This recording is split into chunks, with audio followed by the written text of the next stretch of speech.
Good day, everyone. Welcome to the webinar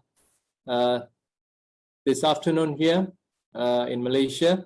I'm glad to have you all on board. Before I start with the presentation, let me just say that this is the beginning of a series of webinars that we will be co-hosting with the International Harbour Masters Association. In conjunction with the decision by the International Harbour Masters Association to organize their 13th IHMA Congress here in Kuala Lumpur. Next year, in June, the dates will be 27th till the 30th. So I hope those who are tuned in today will also be able to join us next year for the actual conference. I'm sure Captain Jos Clerk, who is the president of IHMA, who is also a speaker today, he will be giving us more details later. So let me just start with my presentation today. I'll share my screen here, Captain Heyman.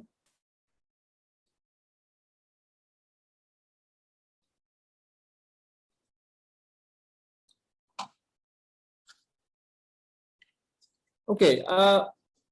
My paper is actually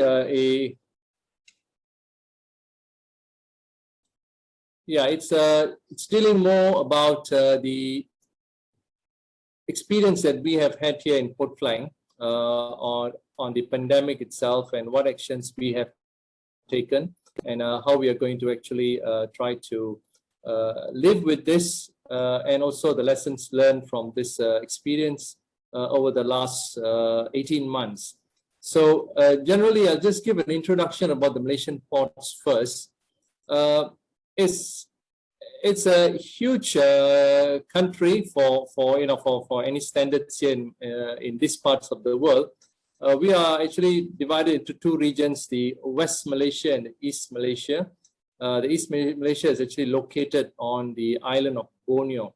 So if you see, the maritime industry is very much thriving here in Malaysia.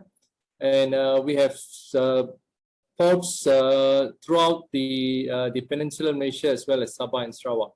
So generally in Malaysia, the major ports are categorized as federal ports, and they come under the jurisdiction of the Ministry of Transport.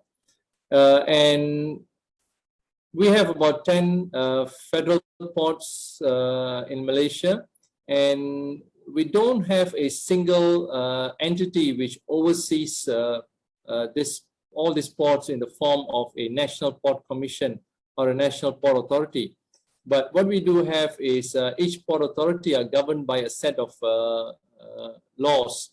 And we have three different sets here. The ports are either administered under the Port Authorities Act, or the Penang Port Commission Act, or the Bintulu Port Authorities Act. So therefore, we have three different acts which governs these 10 ports. At the same time, we also have another 5 ports which are governed under the Merchant Shipping Ordinance. Although they are federal ports, but the administration is done by the Marine Department, and some of them are very specialized ports. And we also have another set of ports which are quite unique to the island of Borneo in the states of Sabah and Sarawak. Due to some special provisions in the constitution, these states are allowed to manage their own ports, and they are known as state ports. So generally, we have about 7 federal ports on the West Malaysian side, and we have about 5 state ports in Sabah and Sarawak. So how have we performed over the time? If you look at the performance of the ports in Malaysia, Port Klang Authority is the biggest among all the ports. We handle about 50% of the cargo throughput throughout the country. And as I showed in the earlier map, we have the Johor Port Authority, the Penang Port Commission, the Kuantan Port Authority, Bintulu Port Authority, Malacca Port Authority, and Kemaman Port Authority. These are all federal ports. And we also have the Sabah Ports Authority and the Kuching Port Authority, which are mainly on the eastern side, the state ports. So if we look at the total volume that we have done in 2020, last year, Port Klang did about 13.2 million. The next biggest performer was Port of Tanjung Pelepas in Johor, almost 10 million. So both these ports are doing close to about 85% of the nation's container throughput. So as a whole, we have did about 26.5 million TEUs last year. How do we fare in terms of global ranking as a nation? As we know, China has got huge ports, Shanghai being the top. I believe they've got 7 ports in the top 10 league. And obviously, they are leading the race, 242 million. United States comes next with 55 million, with major ports in Los Angeles, Long Beach, New York, Savannah, and so on. Third in the ranking is Singapore, 38 million. South Korea with ports like Busan, Guangdong, and so on, they are doing about 29 million. And Malaysia is doing quite well, ranking 5th in the world as a nation, doing 26.4. So we can see from these figures, the maritime industry, the cargo throughput, the movement of trade through Malaysia is quite vibrant. It's not just imports and exports for the country. We do a lot of transshipment as well. Close to about 65% of our volume is actually through transshipment. Let me zero in into Port Klang itself. That's where I am at the moment. We have 3 major terminals here in Port Klang, North Port, West Ports, who are the port terminals. We have another entity known as the Port Klang Free Zone. They're actually a distribution area with free zone status, whereby they're able to do manufacturing and also commercial activities. And generally, the role of PKA today, at one time, yes, about 25 years ago or 30 years ago, we were actually running the port. We were operating the port, but with the privatization since the mid-80s, we have now taken a different role, and mainly on trade facilitation, port planning and development, regulatory oversight of all the facilities here. And we are also the competent authority for pilotage, dangerous goods, navigational safety, port security, and fire services. We are also the free zone authority, overseeing the free zones of North Port and West Port. And with the asset base that we have throughout the port, we also manage our assets. So performance, if you see in 2019, we did about 13.5 million TEUs, but we somewhat dropped a little bit in 2020 last year. That was due to the onset of COVID-19.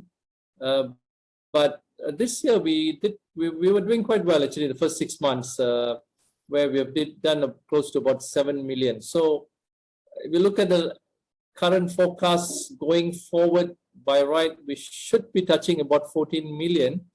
But you know, we have been in a period that is so uncertain over the last 18 months. So we are going to be optimistic that we could be touching about 14 million. But really, things are very, very fluid. You know, we have congestions now and then, and that affects the port productivity.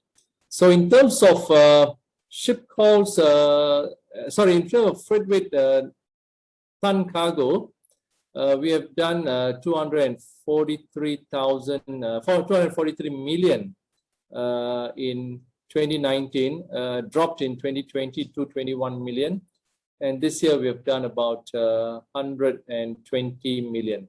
So in terms of ship calls, we did 14,000 in 2019, about 13,000 plus in 2020, and this year it's about 6,000.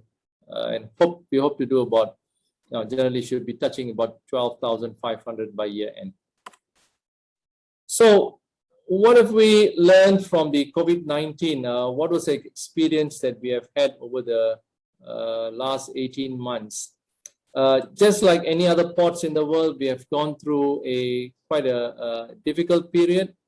I think on the onset of the pandemic in March 2020, we were suddenly caught in a situation that we were not prepared for, because this involved a lot of issues, especially, it dealt right across all the industries.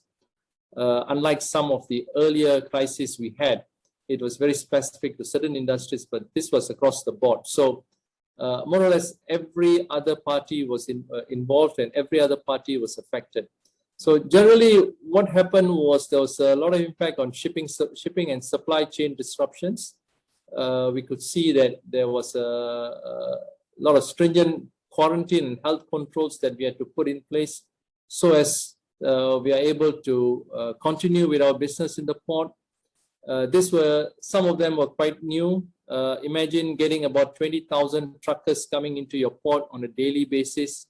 In normal times, they were just driving through, just checking on the ID, security requirements, and so on. But with the pandemic, we have new SOPs. They will have to actually be scanned, and then we have to ensure that they are all wearing their mask as they're entering the port. And we have to make sure that they don't get off their trucks while they are in the port doing their business and so on. There was also a lot of fluctuation and mismatch in the supply and demand. In March, when we started with the pandemic, China was badly affected. Volumes started going down. By June, our volumes were down by about 25%. But in July, it started picking up. And that's where the demand for services increased. Shipping services bloomed, and I believe it was mainly because of China, and there was a lot of exports coming out of China. So therefore, we had the ripple effect here in Malaysia, and the port services demand also increased. And since August last year, it has been in that state where we are having high demand for services. But then because of the problems throughout the world, and the pandemic has got, it's gone through the first wave, second wave. In some countries today, we're already into the fourth wave. So there's been a stop and start kind of thing in many countries. So there's always a drop in demand. Suddenly you see the cargo dropping, and then suddenly there's a demand is increasing. So that has resulted in a lot of congestion within the port when the demand is high. And at times, yes, we find that we have some lull periods. At the same time, because of the mismatch in terms of demand and supply in some countries, especially between China and US, we see there's a shortage of containers in the market today. And that has also put a lot of pressure on our local importers and exporters. And also there is a lot of stockpile. Whenever there is a congestion in the port and there is a shutdown and there is a lockdown in the country, industries can't operate, cargo remains in the port, raw materials remain here, and that's where the port then has to face the problem on trying to find additional space and trying to manage with the cargo that is remaining in the port. At the same time, we're still receiving the shipping liners coming in and still discharging cargo. So this is a huge problem for terminals. They're always on the lookout for new areas. I know our terminals, Northport and Westport, have accelerated their plans to build new yards, and some of them are already coming online pretty soon. And all in all, what we can say is, in conclusion, all this is going to affect the port efficiency and the productivity of the terminals here. The other challenge we had was for ships. Ships, to be fair to them, they're carrying 90% of the cargo all over the world, and ships don't run on remote control. Ships don't run without people. They've got seafarers on board, and many of them were caught unable to get off the ship, sign off after their contracts have been completed. And this is basically due to restrictions in many countries due to health reasons. Crew are not allowed to sign off and be repatriated from those ports. We had the same issue here, and of course, this is unfair for them. There's a lot of infringement on seafarers' rights. We have to ensure that they get home safely once they have finished their contracts on board. So what Malaysia has done is we have got together with the Marine Department of Malaysia and the Ministry of Transport, together with our immigration, our health authorities, we have tried to create a SOP for crew actually to sign on and sign off in Malaysia. I won't say that it has been really been a rosy kind of situation. There are so many restrictions that they have to go through. But what's important is we have put out a SOP that is clear and transparent. So the agents are able to convey this to ship managers and ship owners across the world, that if they want to do crew change in Malaysian ports, this is the SOP. Of course, this SOP changes from time to time. That's unavoidable because the situation is changing, it's fluid. But the important thing is we get the message across to the people on time. So, if you don't get the seafarers off from the ships, they are going to stay there beyond the contract. Some of them, they're going to have low morale. And some ships I hear also having disciplinary problems on board. So I think this is where the ports have to come together, the national governments have to come together and lend a helping hand to try and get people home once they are finished on board. The impact on port workers, I can't overemphasize, similar to crew members on board. We do face our problems as well. The health risk is always there. The good thing in ports is we don't have people working in large groups in close proximity. So that alleviates the transmission of the disease or the pandemic in the port area. So most of the transmissions that our port workers actually contract is due to their movements outside the port area.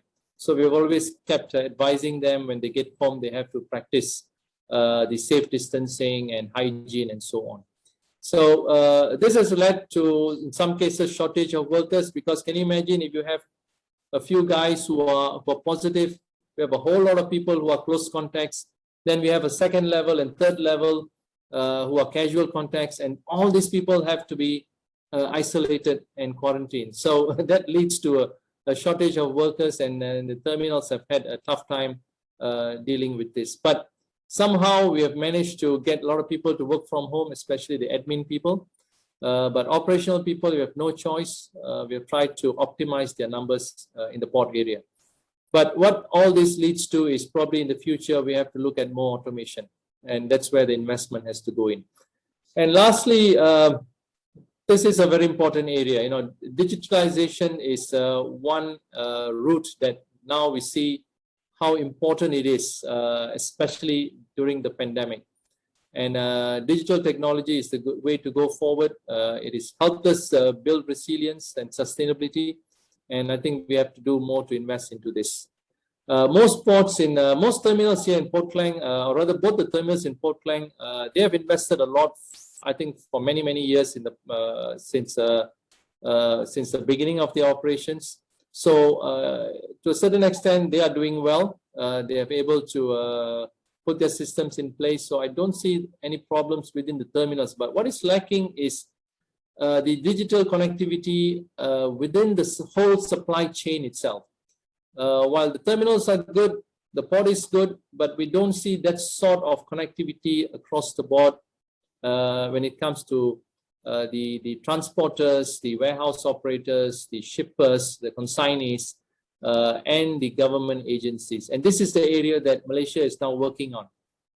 And we also have issues in terms of, everyone has got their own system. So there are a lot of multiple systems that are working in isolation, and we need to get them all integrated. And, due to inherent issues, we are unable to integrate all of them. So maybe we have to migrate to new systems, but in the end, what is required is a single platform where everybody can sign on, everybody can do their business on board a single platform.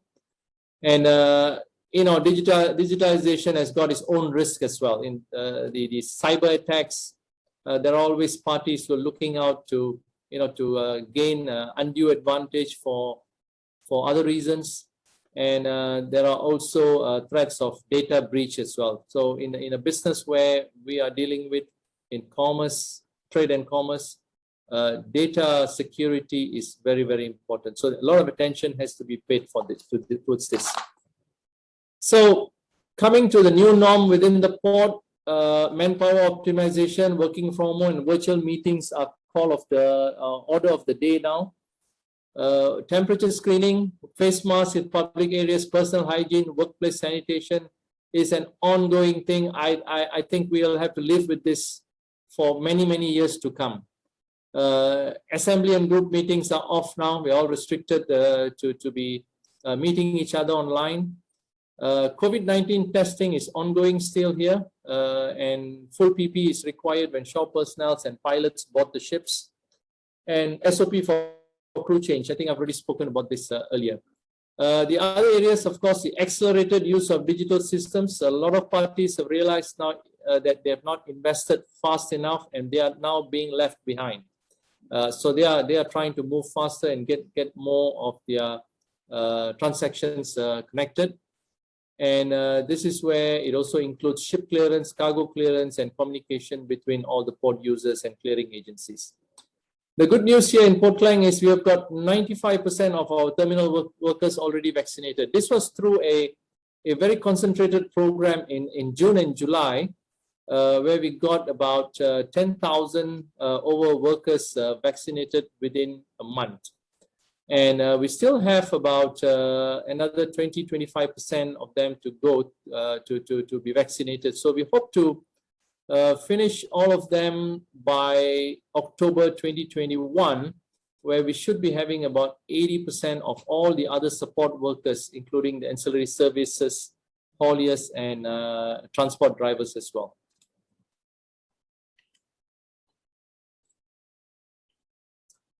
So going forward, what does the future hold for us? Port Klang has to continue. We have these are the areas that we're going to look at, going to pay a lot of attention to. Continuous capacity building, that has to continue. Hinterland infrastructure development such as road, rail, channel and wharf dredging, and safe and secure waterways. In terms of digitization, as I said, it has to be across the supply chain. The Port Authority is coming up with a concentrated program to invest in this and try to get as many partners on board as possible. E-commerce is something that is very prevalent today, but not so much of it is moving from the port. It's all done outside the port. So we're trying to actually promote it inside the port, where a lot of activities can be done from within the port for delivery outside the port. The digital free trade zone is a new concept which is taken off in our airport here in the KLIA. So we're trying to actually mirror that concept within the port area. It's mainly on clearance of cargo, rapid clearance of cargo within a short period of time. Data analysis, we're looking at Internet of Things and big data for future forecasting and planning, and also trying to improve the efficiency of the movements, the haulier movements especially, through digital systems.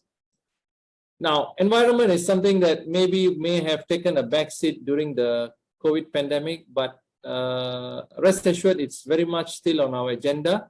Emission and greenhouse gases reduction is on top of the list.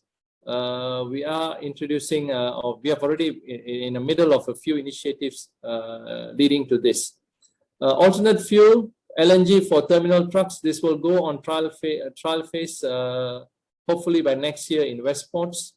Both the terminals, Northport and Westport, have already invested in e-equipment in the form of RTGs and key cranes. LED lighting, solar power, energy efficient cooling systems, that is already ongoing. We have a new requirement now that all new warehouses that are built in the port have to have solar panels on their rooftops. And onshore power supplies are for those new berths that we will be designing and constructing in the future, so that we are able to provide power supply to ships. And lastly, water resource management. I think I can't overemphasize that water is a very important material or resource that we need to look after. Going forward for future terminals, we are also studying automation into AGVs and unmanned trucks, smart sensors to detect shipping anomalies, and risk mitigation in terms of to speed up inspection of containers and so on. The customs agencies here have stepped up the installation of scanners, while the port has also invested a lot on CCTVs. Workforce and human resource development. The port has got a center of excellence. There's one in North Port. We are working at another one in Port Klang Free Zone itself, working together with institutions of higher learning.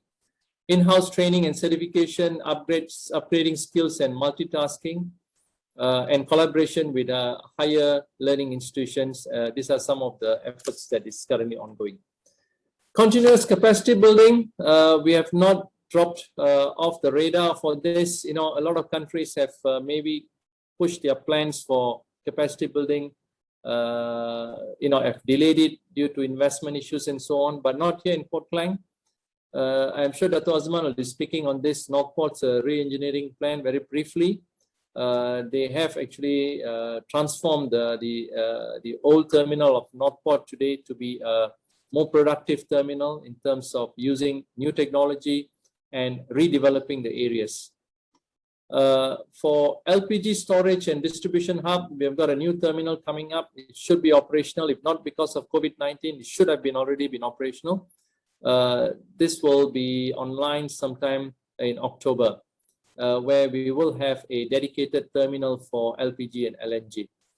Going forward, government has already approved the Exports expansion plans to add 4.8 kilometers of berth. This will add 13.5 million TEUs over the next 20 years.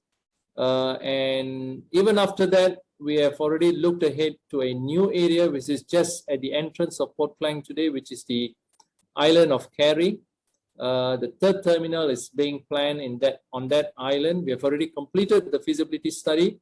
We have natural depths of 20 meters around the island, so not a problem to build a port there. And we have designed the wharves to be in a basin formation rather than having linear berths as what we have today in North Port and West Port. This is more for optimization of land use. And we are planning to actually convert that island into a regional logistics and distribution center. And we're also looking at working with the state government and other agencies to try and develop the island into an integrated port city, so that it houses not just the port but also residential areas for people, commercial areas for better living. So in conclusion, port industry in Malaysia is very much thriving. We are very vibrant and we are poised to transform into regional maritime centers in the future. But COVID-19 actually exposed a lot of vulnerability of our ports. And we managed to see which are the areas that we are lacking and what are the things that we need to do to improve.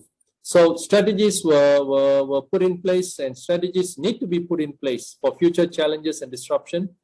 But the main tool that we are looking at is digital technology. I think I cannot overemphasize that is one solution that will actually overcome most of our problems.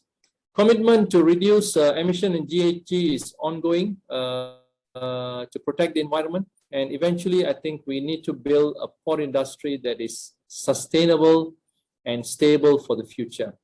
And finally, continuous development of infrastructure and services are still ongoing. This is something that we will not take our pedal off the gas, or rather our foot off the pedal, and we will try to continue with this to ensure that Port Klang is always ready to meet future demands. With that, ladies and gentlemen, thank you very much for your attention.